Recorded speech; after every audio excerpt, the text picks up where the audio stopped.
নমস্কার বন্ধুরা, আজ শেয়ার করব দুর্দান্ত স্বাদের লাউয়ের একটি নিরামিষ রেসিপি, যেটা গরম গরম ভাতের সাথে খেতে দারুণ লাগে।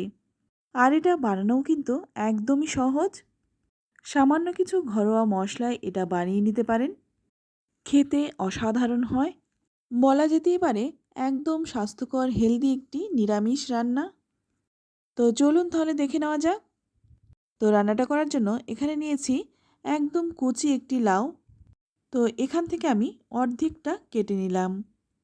পুরো লাউটা রান্না করব না, বাদবাকিটুকু সরিয়ে রেখে যতটা রান্না করব সেটা আমি কেটে নেব।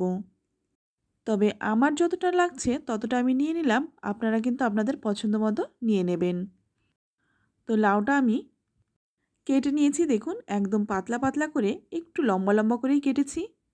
তবে আমি কিন্তু আমার পছন্দ মতো লাউটা কেটেছি, আপনারা কিন্তু আপনাদের পছন্দ মতো লাউটা কেটে নেবেন। লাউটা কাটার সঙ্গে সঙ্গে এখানে কিন্তু আমি দুটো মিডিয়াম সাইজের আলুকেও কেটে নিয়েছি। আর আলুটা কিন্তু আমি একটু ডুমো ডুমো করে কেটেছি। তবে কেউ যদি আলু খেতে অপছন্দ করে সেক্ষেত্রে আলুটা বাদ দিয়ে শুধুমাত্র লাউ দিয়ে রান্নাটা করতে পারেন। এবার অপর দিকে দেখুন, একটা কড়াইয়ের মধ্যে কিছুটা জল আমি আগে থেকেই গরম করে নিয়েছি। এবার এই গরম জলের মধ্যেই দিয়ে দিচ্ছি কেটে রাখা লাউটা। আর লাউয়ের সঙ্গে সঙ্গেই আলুগুলোও দিয়ে দিলাম। এবার আমি এর মধ্যে দিয়ে দিচ্ছি স্বাদমতো লবণ। রান্নার সমস্ত লবণটা কিন্তু আমি এখনই দিয়ে দিলাম। লবণটা দিয়ে খুব ভালো করে নেড়েচেড়ে একটু মিশিয়ে নেব, যাতে লবণটা খুব ভালোভাবে মিশে যায়। তো ভালো করে নেড়েচেড়ে মিশিয়ে নিয়ে তারপর একটা ঢাকা দিয়ে 10 মিনিটের মতো সেদ্ধ করে নেব। তো 10 মিনিট পর ঢাকনাটা খুলে নিলাম। এবার আমি এর মধ্যে দিয়ে দিচ্ছি 4-5টা চেরা কাঁচা লঙ্কা। তবে ঝালটা কিন্তু যে যার পছন্দ অনুযায়ী দেবেন, যে যেমন ঝাল খেতে পছন্দ করেন।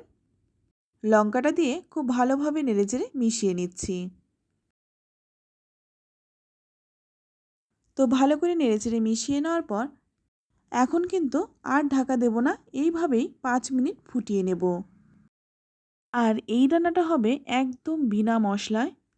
তবে আমি গ্যারান্টি দিয়ে বলতে পারি এর থেকে হেলদি রান্না আর হতেই পারে না। তো দেখুন এখন কিন্তু আলুটা খুব ভালোভাবে সেদ্ধ হয়ে গেছে, আর লাউটাও কিন্তু খুব ভালোভাবে সেদ্ধ হয়ে গেছে। এবার একটু ভালো করে নেড়েচেড়ে মিশিয়ে নিয়ে তারপর এটা আমি নামিয়ে নেব। তো এদিকে দেখুন লাউটা কিন্তু আমি সেদ্ধ করে নামিয়ে নিলাম। এবার এটা পাশে রেখে দিয়ে এখানে নিয়ে নিলাম এক টুকরো আদা। এই আদাটাকে আমি একটু গ্রেট করে নেব। তো আমি এখানে আদাটাকে গ্রেট করে দিয়েছি, তবে আপনারা চাইলে কিন্তু আদাটা বেটেও দিতে পারেন। আর আদার পরিমাণটা কিন্তু খুব একটা বেশি লাগে না, খুব সামান্য একটু আদা হলেই হয়ে যায়। তো দেখুন এইটুকু আদা আমি গ্রেট করে নিলাম। এবার অপর দিকে দেখুন একটা ছোট্ট পাত্রের মধ্যে আমি ঈষৎ উষ্ণ গরম জল নিয়েছি। এটা পাশে রেখে দিয়ে ওই কড়াইটাই গরম করে নিয়ে এর মধ্যে দিয়ে দিলাম 1 চামচ সর্ষের তেল।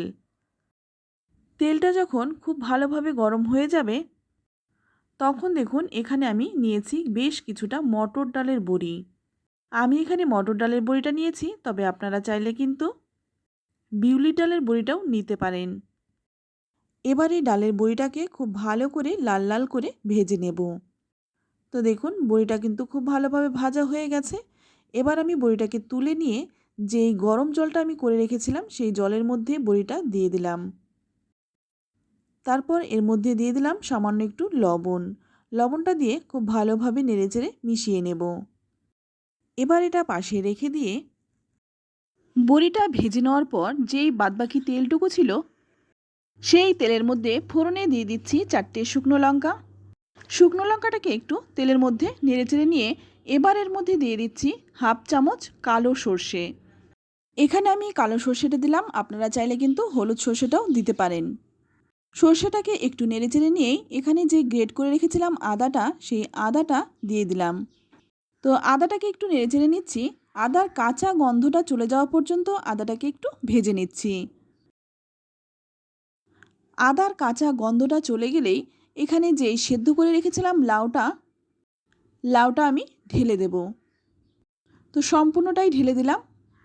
তারপর খুব ভালোভাবে নেড়েচেড়ে মিশিয়ে নেব।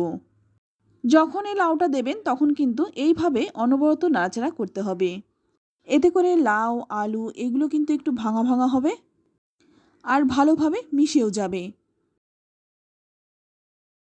তো ভালো করে নেড়েচেড়ে মিশিয়ে নেওয়ার পর যে বড়িটা ভেজে আমি ভিজিয়ে রেখেছিলাম সেই বড়িটা আমি দিয়ে দিচ্ছি।